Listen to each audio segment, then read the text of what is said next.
دوستانو زموږ چینل ته ښه راغلاست. پاکستان کې د خیریه بنسټ پاک افغان دوستي او خدیجه موسسي له افغانستان سره تازه مرسته کړې. دا چې څه مرسته یې کړې ده په ویډیو کې راسره وګورئ. له افغانستان نه پاکستان ته مرستې راورسېدې. د پاکستان لوی منافقت او که خیرخواهي دا چې څه دي په ویډیو کې وګورئ. دوستانو که تر اوسه مو پریس نیوز نه وي سبسکرایب کړئ، اوس یې درسره سبسکرایب کړئ.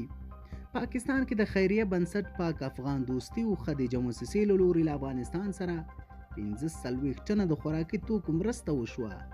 دغه مرسته ننګرهار کې افغان سرې میاشتې ټولنې ته د یاد بنسټ او خدیجه موسسي له لوري چهارشنبې په ورځ تورخم ښارګوټي کې وسپارل شوه.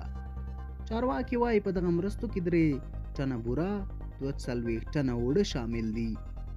د یادونې ده چې تر دې وړاندې هم پاکستان عامو خلکو له لوري له افغانستان سره بشري مرستې شوي دي، خو دا لومړی ځل دی چې په داسې ځانګړي نامو باندې مرستې کیږي.